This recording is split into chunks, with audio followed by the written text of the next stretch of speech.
Hi guys, இன்றைக்கி நம்ம பார்க்க போகிற ட்ராமா பற்றி சொல்லணும்னா ரொமான்ஸ்னாலும் சரி, சஸ்பென்ஸ்னாலும் சரி, த்ரில்லர்னாலும் சரி, எதுக்குமே பஞ்சம் இல்லாமல் அடுத்தடுத்து என்னன்ட்டு கேட்கக்கூடிய ஒரு சூப்பர் பவர் ட்ராமாவை தான் பார்க்க போகிறோம். கூகுள் வியூசர் ரேட்டிங் கூட நல்லா பக்காவாக இருந்துச்சு. அதே அளவுக்கு பக்காவான ட்ராமாவை தான் இது. சரி வாங்க, டைம் வேஸ்ட் பண்ணாமல் வீடியோக்குள்ளே போகலாம். நீங்கள் கேட்டுட்டு இருக்கிறது டிஜே வாய்ஸ் அண்ட் நான் உங்கள் டிஜே. ஸ்டார்டிங்லேயே பார்த்தீங்கன்னா ஒரு பொண்ணு மலை உச்சியில் இருந்துட்டு அப்படியே சில்லாக்களுக்கு முழுக்குன்னு இருக்கிறது குதிக்கிறதுக்கு ட்ரை பண்ணிக்கிட்டு இருக்க. யாரா இது இந்த வயசில் விளையாடிட்டு இருக்குன்னு நம்ம பார்த்துட்ருப்போம். இங்கே ஒரு சின்ன பொண்ணு பார்த்தீங்கன்னா யார் பேசுறது காதில் வாங்காமல் நல்ல கேம் ஆடிக்கிட்டு இருக்க. அங்கே ஒரு பாட்டி கத்திக்கிட்டு இருக்காங்க, நம்ம குடும்பமே இப்போ நாசமாயிடுச்சு, நமக்குன்னு இருந்த எல்லாமே அழிஞ்சு போச்சு, இதை நான் அப்படியே விட மாட்டேன், எப்படியாச்சும் மறுபடியும் கொண்டு வந்தே ஆவன்ட்டு கத்திக்கிட்டு இருக்க.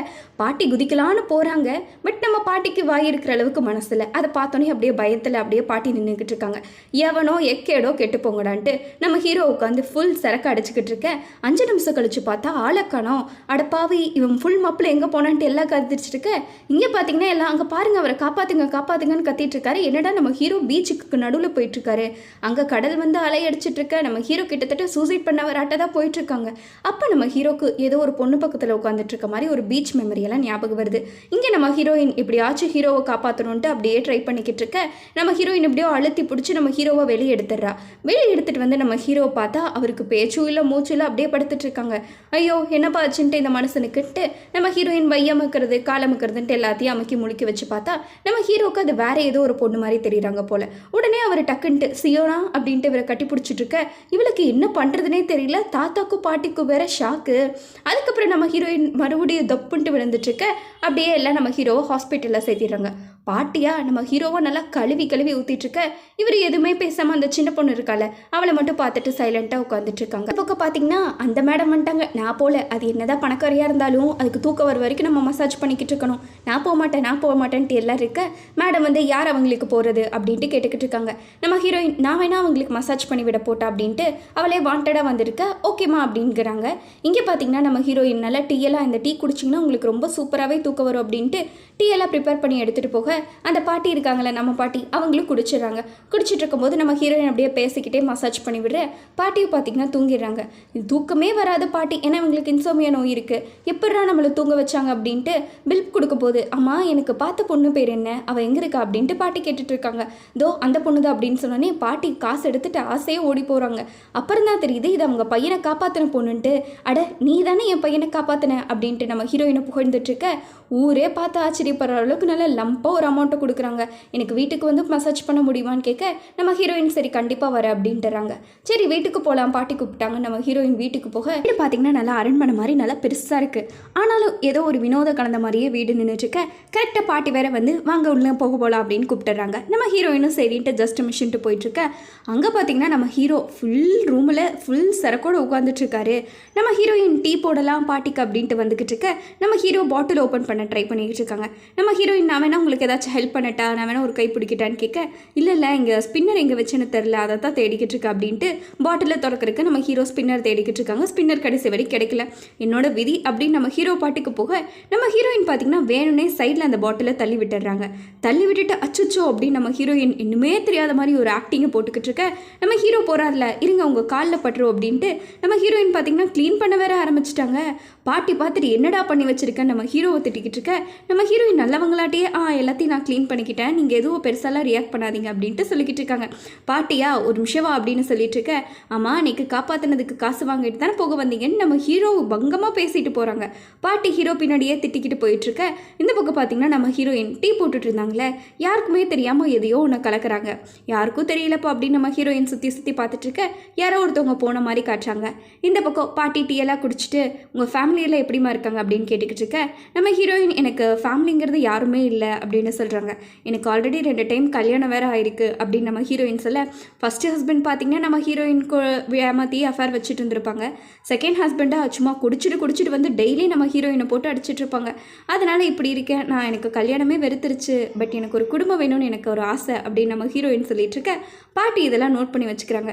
என் பையன் கூட அவன் ஒய்ஃப் ரொம்ப லவ் பண்ணுறான், அதான் அவங்க இறந்தும் இப்படியே இருக்கான்னு சொல்லிட்டு இருக்க. அவள் நிஜமாலுமே நம்ம பையனுக்கு கரெக்டாக இருப்பாங்கிற மாதிரி பாட்டியை சொல்லிக்கிட்டு இருக்காங்க. நம்ம ஹீரோயின் பார்த்தீங்கன்னா பார்த்தீங்கன்னா வீட்டுக்கு போய் அம்மா எனக்கு பசிக்குதுன்னு சொல்ல அங்கே மசாஜ் பண்ணிட்டு இருக்க லேடி அப்போ போய் நூடுல்ஸ் செஞ்சு சாப்பிடு எனக்கு வேலை இருக்குது அப்படின்னு சொல்லிட்டு இருக்காங்க. அவள் கண்டிப்பாக வீட்டில் தான் சமைச்சு சாப்பிடுவான்னு நினைக்கிறேன். குடும்ப பொண்ணுன்னு சொல்லிட்டு இருக்க நம்ம ஹீரோயினா அடுப்பு பற்ற வைக்கிறக்கே அரை அடி தூரம் தள்ளி நின்று தான் பற்ற வச்சுட்டு இருக்காங்க. இவன் மூடி போடுறதுக்குள்ளே நெருப்பு வைக்கிறதுல பார்த்து அப்படி கத்திக்கிட்டு இருக்கா. இப்போனா இவளுக்கு ரொம்ப பயம் போல. அதுக்கு நூடுல்ஸ் வேணும் பச்சையாக சாப்பிட்லான்ட்டு இவ சாப்பிட்ருக்க.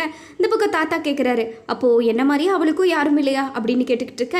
இங்கே நம்ம பாட்டி பார்த்தீங்கன்னா தூங்கவே ஆரம்பிச்சிட்டாங்க. எப்போவுமே தூங்காதவங்க என்னடா தூங்குறாங்கன்னு தாத்தா பார்த்துட்டு இருக்க.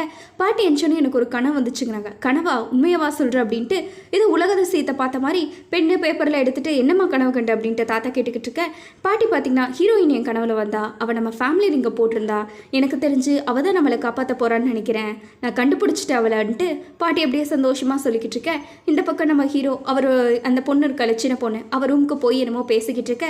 அவள் பார்த்தீங்கன்னா ஆப்போசிட்டில் வந்துக்கிட்டு இருக்கா. நம்ம ஹீரோ அவளை பார்த்தோன்னே வார்த்தை வரல, அன்னைக்கு நான் வேணும்னே போய் தண்ணிக்குள்ளே விழலன்னு சொல்ல அந்த பொண்ணு பார்த்தீங்கன்னா ஒரு ரியாக்ஷன் கூட கொடுக்கல. அப்படியே அது பாட்டுக்கு சைலண்ட்டாக போயிடுது.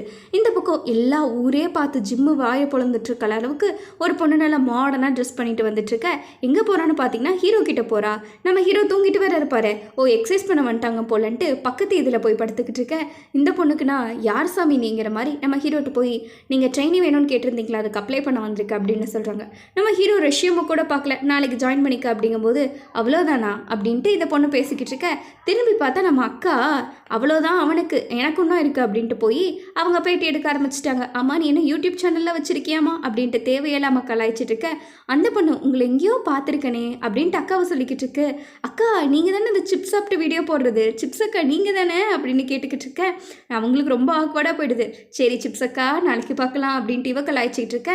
இந்த பக்கம் நம்ம ஹீரோ வந்து எதுக்கு நீ என் கஸ்டமரெல்லாம் விசாரிச்சுட்டு இருக்க அப்படின்னு கேட்டுக்கிட்டு இருக்காங்க. இவங்க இந்த டைம் பாரு நான் உடம்பு எப்படி குறைக்கிறேன், இந்த சிப்ஸை சாப்பிடாம குறைச்சி எப்படி குறைக்கிற பாருன்ட்டு அக்கா சவால் விட்டுக்கிட்டு இருக்க. நம்ம ஹீரோ பார்த்தீங்கன்னா இந்த பணத்தை வச்சுக்கோ, எனக்கு பதிலாக நீயே கிஃப்ட் வாங்கிடு அப்படின்ட்டு யாருக்கோ ஒருத்தவங்களுக்கு கிஃப்ட் வாங்குறதுக்கு ஹீரோ காசு கொடுத்துட்ருக்காங்க. அக்கா பார்த்தீங்கன்னா ஒரு ஹாஸ்பிட்டலில் இந்த மாதிரி பேஷண்ட்ஸ்க்கெல்லாம் இன்ட்ரோ கொடுப்பாங்களா அந்த ஒர்க் பண்ணிக்கிட்டு இருக்காங்க.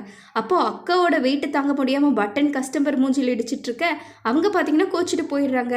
சும்மா இருப்பாரா டாக்டர், அவர் வந்து எங்களுக்கு நீ தேவையில்லைன்னு நினைக்கிறேன், இனி எல்லா பேஷண்ட்ஸையும் நானே ஹேண்டில் பண்ணிக்கிறேன்ட்டு அக்காவை வேலையை விட்டு தூக்கிட்டு இருக்க. அக்காவுக்கு இப்போ வேலையே இல்லை, ஒன்றுமே இல்லை, இவங்களோட உடம்பு சைஸ் தானே இதுக்கெல்லாம் காரணம். அக்கா அப்பையும் விடாமல் சாப்பிட்டுக்கிட்டே பர்ச்சேஸ் பண்ணிக்கிட்டு இருக்காங்க. பார்த்தா எல்லாவோட கார்டுமே பார்த்தீங்கன்னா டிக்ளைன்ட்டு வந்துட்டுருக்கு.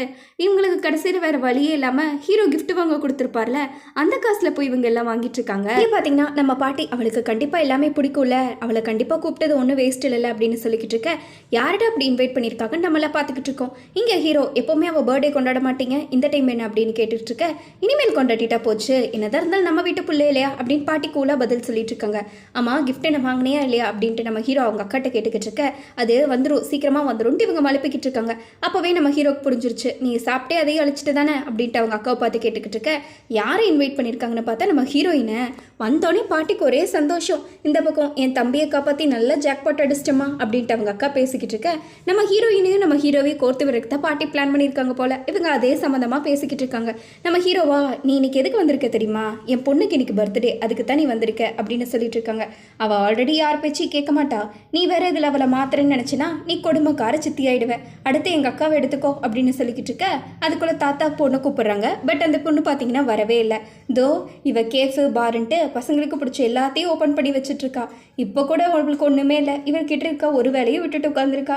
இவளை மாதிரி ஒரு லூஸு எங்கேயும் இல்லைன்ட்டு அக்காவையும் பல்ப்பு பண்ணி விட்டுறாங்க. பாட்டி ஒரு நிமிஷம் வா, குடும்ப மானத்தை வாங்காது அப்படின்னு சொல்லிக்கிட்டு இருக்க. இந்த பக்கம் தாத்தா பார்த்தீங்கன்னா நிலமா நான் போய் பொண்ணை கூட்டிகிட்டு வரேன்ட்டு அவர் பேத்தியை கூப்பிட போயிடுறாங்க. அக்கா வேற நம்ம ஹீரோயின்ட்ட தண்ணி கேட்க நம்ம ஹீரோயின் இருங்க கொண்டு வர அப்படின்ட்டு அக்காவுக்கு தண்ணி எடுக்கலான்னு போயிருக்காங்க.